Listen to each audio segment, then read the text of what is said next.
It was a large, old reading room in the basement of an old Victorian building in an old village in old New England. The room was a sea of dusty old wingback chairs, grouped in twos, facing round small tables.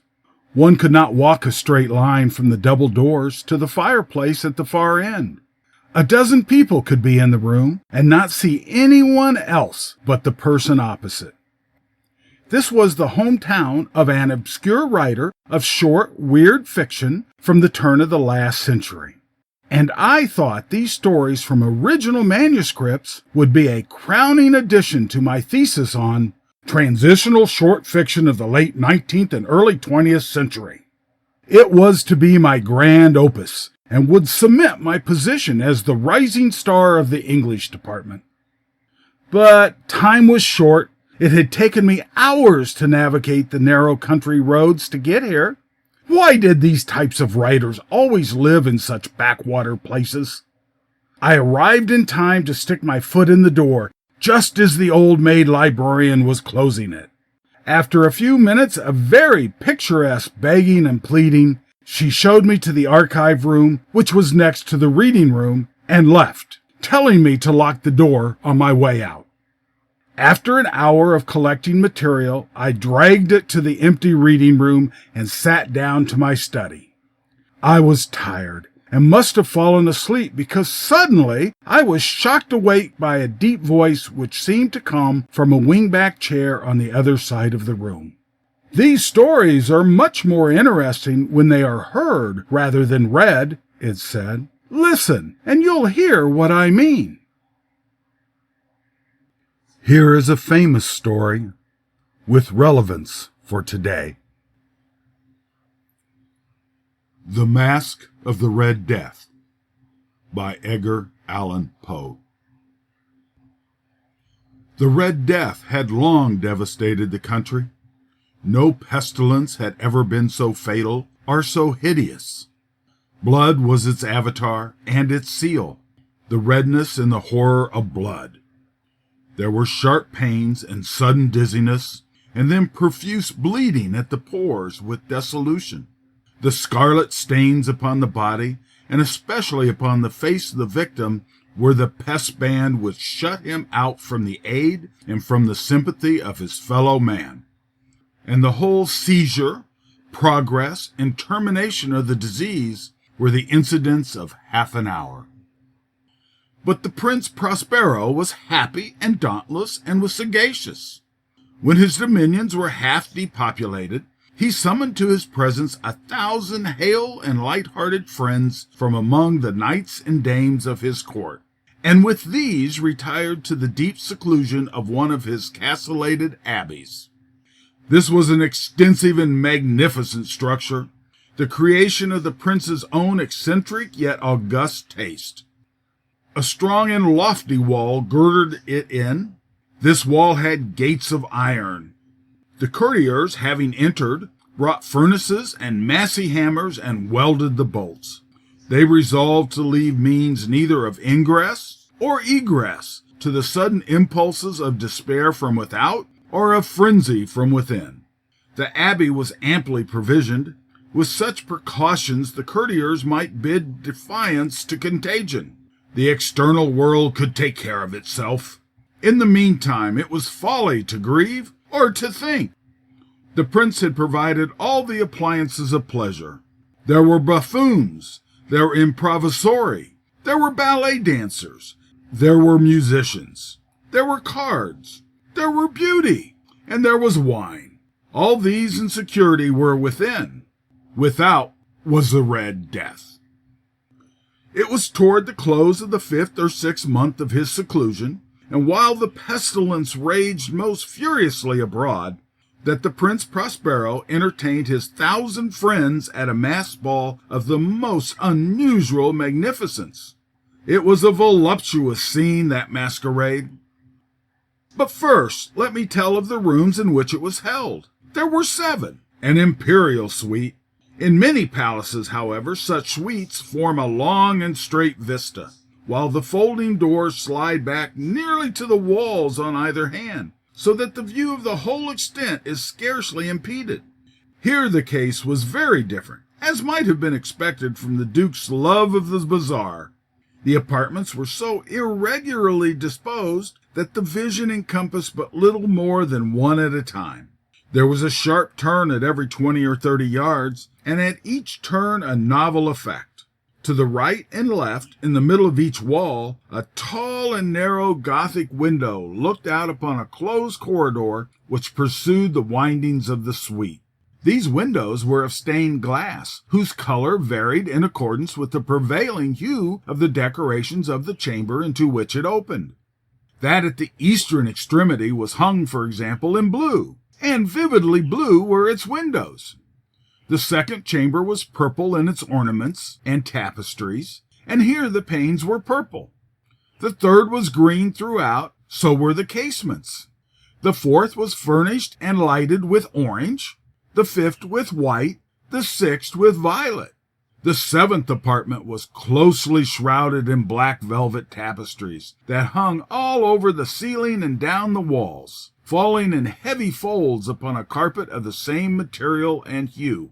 But in this chamber only, the color of the windows failed to correspond with the decorations. The panes here were scarlet, a deep blood color. Now in no one of these 7 apartments was there any lamp or candelabrum, amid the confusion of golden ornaments that lie scattered to and fro, or depended from the roof. There was no light of any kind emanating from lamp or candle within the suite of chambers. But in the corridors that followed the suite, there stood opposite to each window a heavy tripod, bearing a brazier of fire that projected its rays through the tinted glass and so glaringly illumined the room. And thus were produced a multitude of gaudy and fantastic appearances. But in the western, or black chamber, the effect of the firelight that streamed upon the dark hangings through the blood-tinted panes was ghastly in the extreme, and produced so wild a look upon the countenance of those who entered that there were few of the company bold enough to set foot within its precincts at all. It was in this apartment also that there stood against the western wall a gigantic clock of ebony. Its pendulum swung to and fro with a dull, heavy, monotonous clang. And when its minute hand made the circuit of the face, and the hour was to be stricken, there came forth from the brazen lungs of the clock a sound which was clear and loud and deep and exceedingly musical, but of so peculiar a note and emphasis that, at each lapse of an hour, the musicians in the orchestra were constrained to pause momentarily in their performance to hearken to the sound. And thus the waltzers perforce ceased their evolutions, and there was a brief disconcert of the whole gay company. And while the chimes of the clock yet rang, it was observed that the giddiest grew pale, and that the more aged and sedate passed their hands over their brows as if in confused reverie or meditation. But when the echoes had fully ceased, a light laughter at once pervaded the assembly. The musicians looked at each other and smiled as if at their own nervousness and folly, and made whispering vows each to the other that the next chiming of the clock would produce in them no similar emotion. And then, after the lapse of 60 minutes, which embraced 3,600 seconds of the time that flies, there came yet another chiming of the clock, and then were the same disconcert and tremulousness and meditation as before.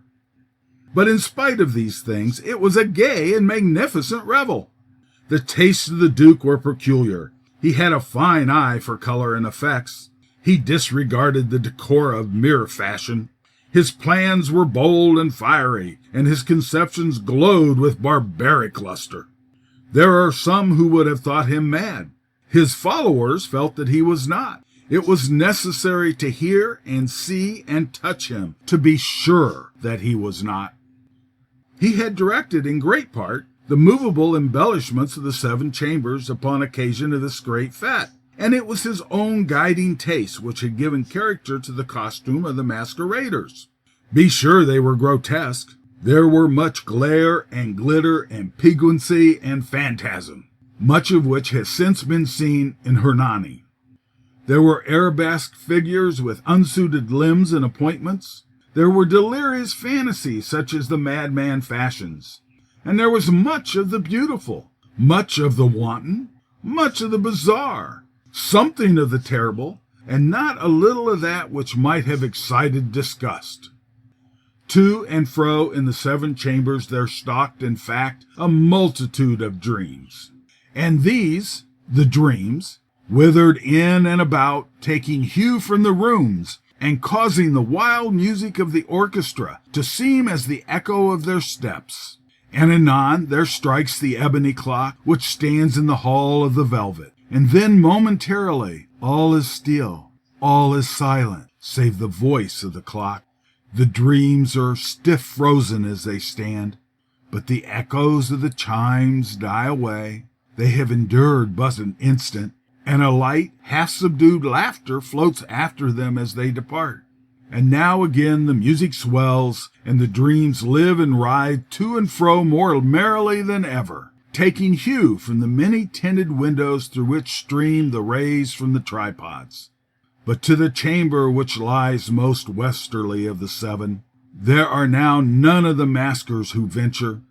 The night is waning away, and there flows a ruddier light through the blood-colored panes, and the blackness of the sable drapery appalls. And to him whose foot falls upon the sable carpet, there comes from the near clock of ebony a muffled peal, more solemnly emphatic than any which reaches their ears who indulge in the more remote gaieties of the other apartments. But these other apartments were densely crowded, and in them beat feverishly the heart of life, and the revel went whirlingly on until at length was sounded the 12th hour upon the clock, and then the music ceased, as I have told, and the evolutions of the waltzers were quieted, and there was an uneasy cessation of all things as before. But now there were 12 strokes to be sounded by the bell of the clock, and thus it happened. Perhaps that more of thought crept with more of time into the meditations of the thoughtful among those who reveled, and thus again it happened perhaps that before the last echoes of the last chime had utterly sunk into silence, there were many individuals in the crowd who had found leisure to become aware of the presence of a masked figure, which had arrested the attention of no single individual before. And the rumor of this new presence having spread itself whisperly around, there arose at length from the whole company a buzz or murmur, expressive at first of disapprobation and surprise, and finally of terror, of horror, and of disgust. In an assembly of phantasms such as I have painted, it may well be supposed that no ordinary appearance would have excited such sensation. In truth, the masquerade license of the night was nearly unlimited. But the figure in question had out-heralded Herod, and gone beyond the bounds of even the prince's indefinite decorum.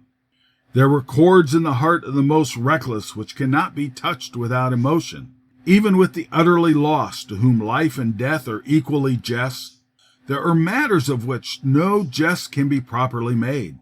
The whole company, indeed, seemed now deeply to feel that in the costume and bearing of the stranger neither wit nor propriety existed. The figure was tall and gaunt, and shrouded from head to foot in the habiliments of the grave. The mask which concealed the vestige was made so nearly to resemble the countenance of a stiffened corpse that the closest scrutiny must have had difficulty in detecting the cheat. And yet all this might have endured, if not approved, by the mad revelers about. But the mummer had gone so far as to assume the type of the Red Death. His vestige was dabbled in blood, and his broad brow, with all the features of the face, was besprinkled with the scarlet horror. When the eyes of the Prince Prospero fell upon this spectral image, which with a slow and solemn movement, as if more fully to sustain its role, stalked to and fro among the waltzers, he was seen to be convulsed in the first moment with a strong shudder, either of terror or distaste. but in the next his brow reddened with rage. "Who dares," he demanded hoarsely of the group that stood around him, "who dares thus to make mockery of our woes? Uncase the varlet so that we may know who we have to hang tomorrow at sunrise from the battlements. Will no one stir at my bidding? Stop him and strip him, I say, of those reddened vestiges of sacrilege." It was in the eastern or blue chamber in which stood Prince Prospero as he uttered the words. They rang through the 7 rooms loudly and clearly, for the prince was a bold and robust man, and the music had become hushed at the waving of his hand. It was in the blue room where stood the prince, with a group of pale courtiers at his side. At first, as he spoke, there was a slight rustling movement of this group in the direction of the intruder, who at the moment was also near at hand, and now with deliberate and stately step made closer approach to the speaker. But from a certain nameless awe with which the mad assumptions of the mummer had inspired the whole party, there were found none who put forth hand to seize him, so that unimpeded he passed within a yard of the prince's person, and while the vast assembly, as if with one impulse, shrank from the center of the rooms to the walls, he made his way uninterruptedly, but with the same solemn and measured step which had distinguished him from the first. Through the blue chamber to the purple, through the purple to the green, through the green to the orange, through this again to the white, and even thence to the violet, ere a decided movement had been made to arrest him. It was then, however, that the Prince Prospero, maddening with rage and the shame of his own momentary cowardice, rushed hurriedly through the 6 chambers, while none followed him on account of a deadly terror that had seized upon all. He bore aloft a drawn dagger, and had approached in rapid impetuosity to within 3 or 4 feet of the retreating figure, and when the latter, having attained the extremity of the violet apartment, turned suddenly around and confronted his pursuer, there was a sharp cry, and the dagger dropped gleamingly upon the sable carpet, upon which instantly afterwards fell prostrate in death the Prince Prospero. Then, summoning the wild courage of despair, a throng of revelers at once threw themselves into the black apartment, and seizing the mummer, whose tall figure stood erect and motionless within the shadow of the ebony clock, gasped in unutterable horror at finding the grave cerements and corpse-like mask, which they had handled so violent a rudeness, untenanted by any tangible form. And now was acknowledged the presence of the Red Death. He had come like a thief in the night, and one by one dropped the revelers in the blood-bedewed halls of their revel, and died each in the despairing posture of his fall. And the life of the ebony clock went out with that of the last of the gay, and the flames of the tripods expired, and darkness and decay and the Red Death held illimitable dominion over all. The end. I must have fallen asleep again. The next thing I remember was the librarian's voice from the hall outside. "That damn young fool didn't lock the door," it said. "Times aren't what they used to be." I ducked low and crept out when she wasn't looking. The whole drive back, all I could think about were those marvelous stories. Such marvelous stories.